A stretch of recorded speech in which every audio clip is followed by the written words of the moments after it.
a conversation between a psychiatrist in the medical centre of the college and a new student. First, you have some time to look at questions 1 to 4.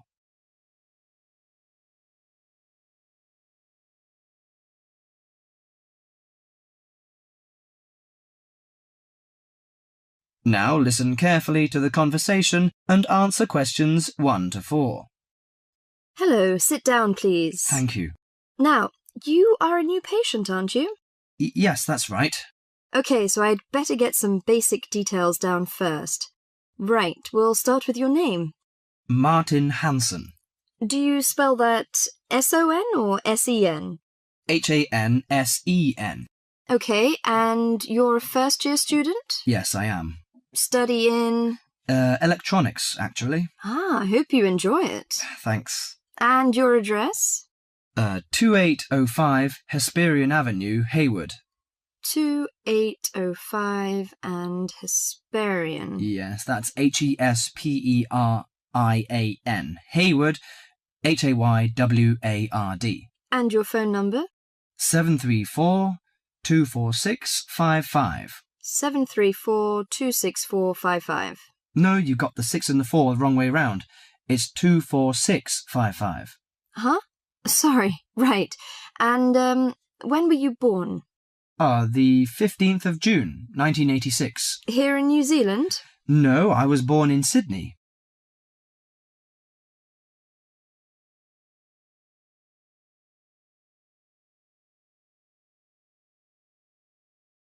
Before you hear the rest of the conversation, you have some time to look at questions 5 to 10.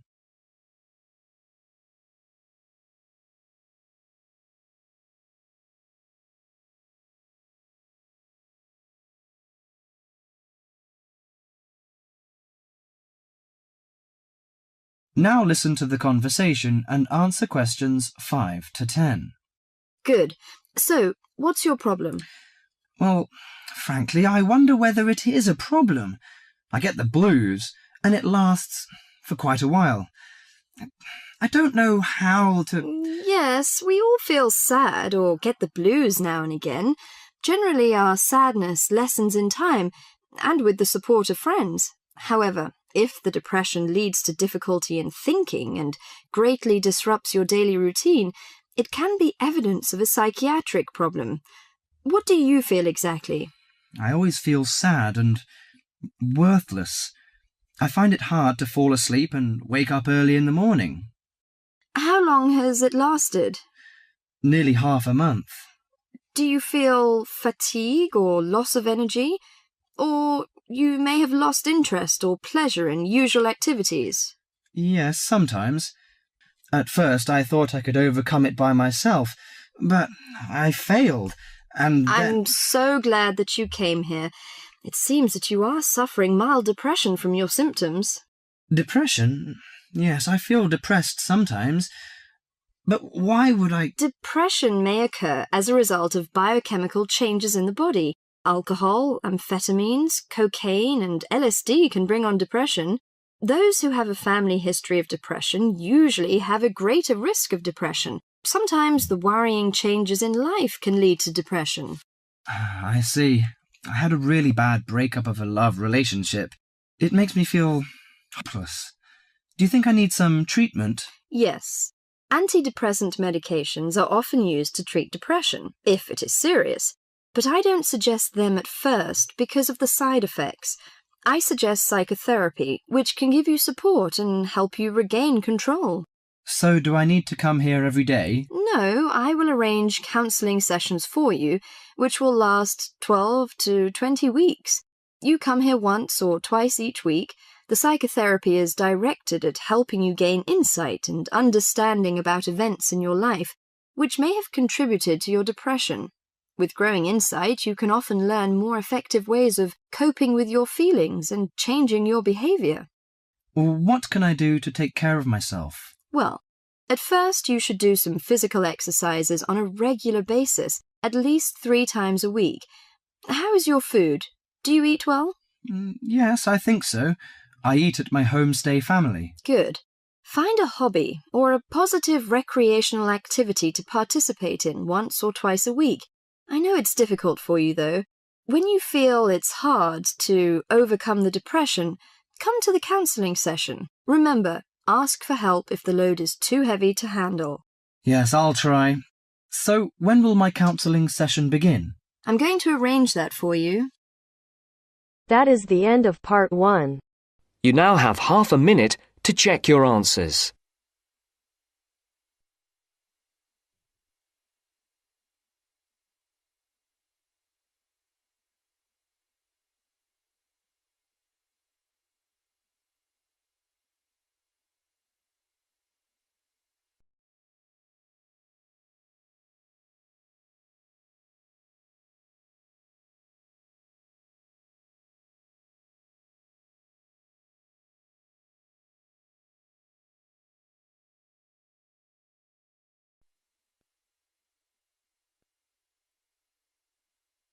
Now turns to part 2. Part 2. First, you have some time to look at questions 11 to 17.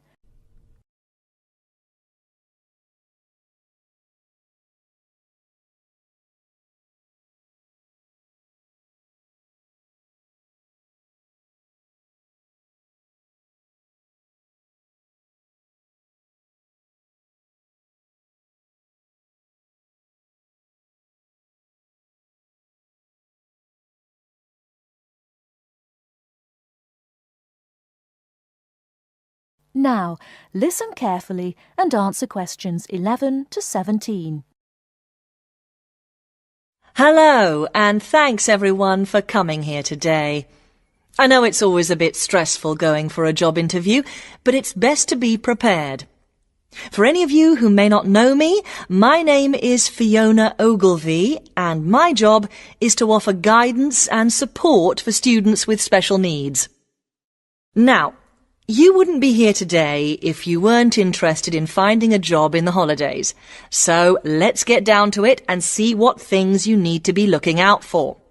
Most of you, I hope, will be applying for jobs with the companies that have been recommended by the university. The reason for this is that we here at the university already know these companies and have established good working relationships with them. I've also been to visit all of them and checked out the facilities they have to offer. You really need to make informed choices when you're looking for a job and make sure you know before you even get to the interview stage that your needs will be met. But I know that some of you are applying for jobs independently and have looked at companies outside the university recommended list. So for you, it's best to plan ahead and be aware of what it is you may need while you're working. Things that you need to check when you go for an interview are there enough toilet facilities and are these easily accessible? Also, you want to check that all the public areas inside the building are barrier-free, so you can get direct access to these public spaces whenever you need to. And ask about ramps into the building, so you know how many there are and where they are located. These kinds of things are so much more difficult to sort out when you've started work, as they take time. But ramps are an absolute must, so please make sure you know where they are. Another thing you must make sure of is that the lifts have the correct lowered control panels. Ask if all the lifts have this facility or if it's only certain ones. Now, something I think that is often overlooked is working hours. What you want to make sure of is that you get flexi time. This basically means that your working hours are flexible and you can clock on and clock off in times that suit you. Within reason, of course. Most companies do recognise that it takes much longer for someone in a wheelchair to get on and off buses and trains. Public transport can take that much longer, so you need to be organised and prepared. And for those of you lucky enough to own a car, check how many disability parking spaces are available. Remember that it's your right to have a disabled parking space. These also need to be near enough to a wheelchair accessible entrance or ramp. OK, are there any questions before we move on?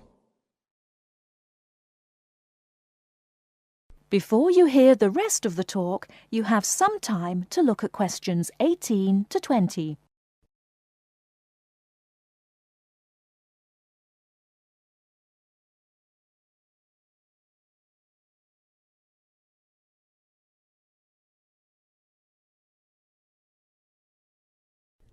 Now listen and answer questions 18 to 20. Right, let's move on then. Now I want to talk you through the series of visits to companies which we've got planned for next week. On Monday morning, we will be visiting the Lowland Hotel.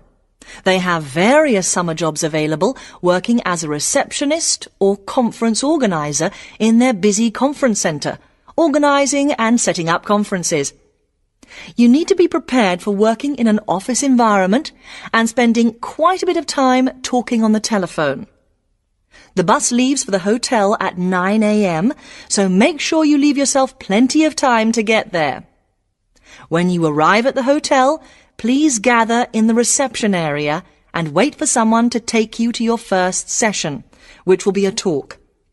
The talk at the hotel will begin at 10 a.m, and then there will be a short tour of the hotel. There will be a light lunch provided, which is usually salads and sandwiches. The next place we'll be visiting will be on Tuesday afternoon. We'll be going to visit a little local company that makes handmade paper and cards. For those of you studying art, this may be just what you're looking for. We'll be taken on a tour of the company which lasts 3 hours. The tour will start at 3:30 p.m, and after that you'll have a chance to meet some of the staff. Tea and coffee will also be provided. We have no trips planned for Wednesday, but on Thursday morning we'll be going to Tobago Travel Agency. This is a very popular choice amongst our students because you can get student discounts on holidays. We've booked a coach for this, and it'll leave from outside the refectory at 8 a.m. You'll need to bring a packed lunch for this, so please don't forget. There is a little canteen where you can buy hot and cold food, but this is closed on Thursdays. Friday, we'll be having representatives from all the companies visiting us, so you will have a chance to ask any questions, and of course, put your name down on the list if you're interested in working for them over the summer. This event will take place in the main hall next to the library, and it'll run from 10:30 until 4. I really hope you make the most of this excellent opportunity to not only earn yourself some extra money, but also to gain experience of what it's like to work. And if you'd like to find out more, then please ask some of the students who worked last year. They're all wearing green badges and will be happy to speak to you afterwards. That is the end of part 2. You now have half a minute to check your answers.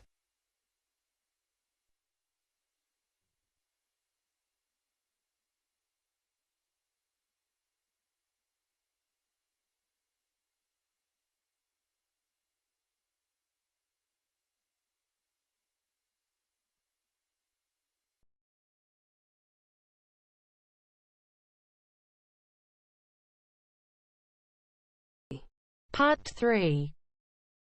You are going to hear a lecture about the Miners Hotel. First, you have some time to look at questions 21 to 24.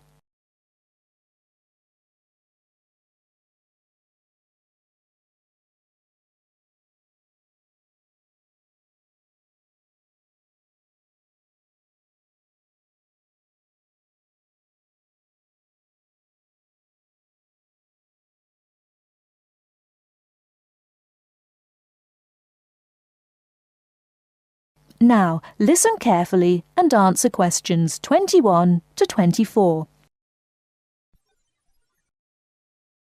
Good evening and welcome to the Miner Hotel. We are pleased to have you as our guest. I will give you a brief information session to tell you everything you need to know to make this a pleasant stay. The Miner Hotel was built in the 1850s, during the Gold Rush period, also nicknaming our state the Golden State. People from all over the country and even from other countries came to seek their fortune here in these hills, creating cities overnight. In this city, many gold rush hotels soon opened up. This particular hotel was built in 1851, but was destroyed during an earthquake. It was rebuilt in 1995 to recreate the feel of the gold rush, complete with articles and actual photographs from during the 1850s. Our hotel is divided into two buildings, one called the Gold Tower and the other is named the Fortune Tower. You will be staying in the Fortune Tower on the 25th floor, complete with great views of the city. Your room is the best room in the hotel, complete with private living room and hot tub. Here is your room card. On the card it will say FT, meaning Fortune Tower. On the bottom of the card it will say 2515. The 25 stands for the 25th floor, and the 15 stands for the 15th room on that particular floor. Before you hear the rest of the talk, you have some time to look at questions 25 to 30.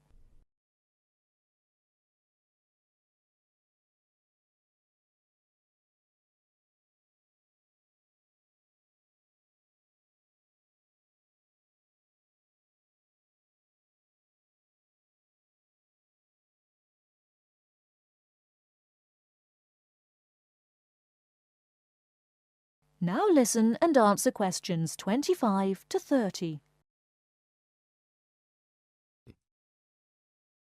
There are emergency exits in both towers of the hotel. They are located on the south side, opposite the elevators. Please use these in case of a fire or other emergency. We have some special events happening this week. Our Miners Diner is offering a special Miners Buffet dinner this Friday and Saturday for only $20 per person. This special includes all food, not including drinks and alcohol, and shows for the night. The buffet will be available from 5 to midnight. Because of the historical significance of our hotel, there are some special rules. The first rule is that there is no smoking allowed anywhere in the building, not even in your own room. This is not only to ensure the safety and health of our guests, but also the furniture and pictures can be easily damaged by smoke and other harsh treatment. Please remember that there are items of furniture over 100 years old here, so respect the rules by not smoking. Secondly, please do not take pictures using a flash of any of the drawings and paintings in the rooms or hallways, as they are old and fragile. We are doing our best to preserve a national treasure, so please help us in doing so. Lastly, you will only have one set of towels and bed sheets per 3 days. This is to conserve the water supply, as there are frequent droughts this high up in the hills. If there are any further questions, the staff of the hotel will be available to answer your questions. In the event that no one is able to answer your questions, I will also be available from 8 a.m. to 5 p.m. each day in the concierge. I hope you enjoy your stay here with us. Thank you very much. That is the end of part 3. You now have half a minute to check your answers.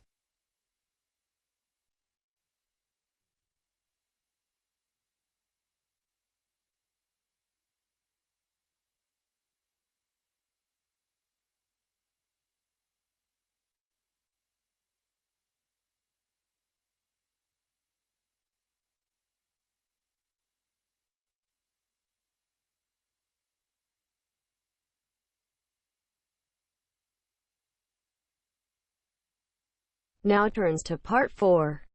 Part 4. You are going to hear a talk about the tall ships race in Britain. First, you have some time to look at questions 31 to 40.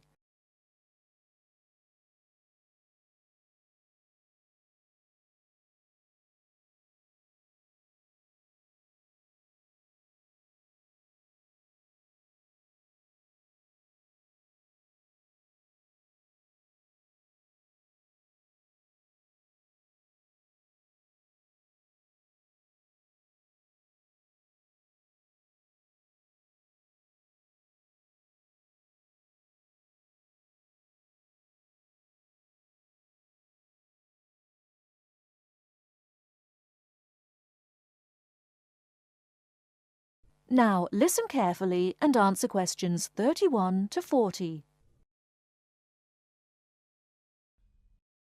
In July 1956, a fleet of 21 sailing ships from 11 countries raced each other from Torbay in Devon to Lisbon.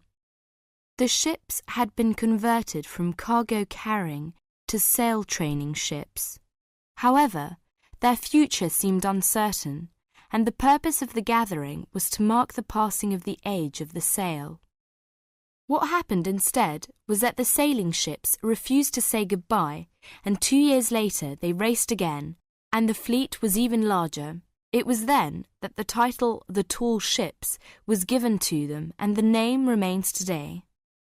The original organisers, the Sail Training Ship International Race Committee, now called the Sail Training Association, saw that a new international movement had begun, adventure training under sail.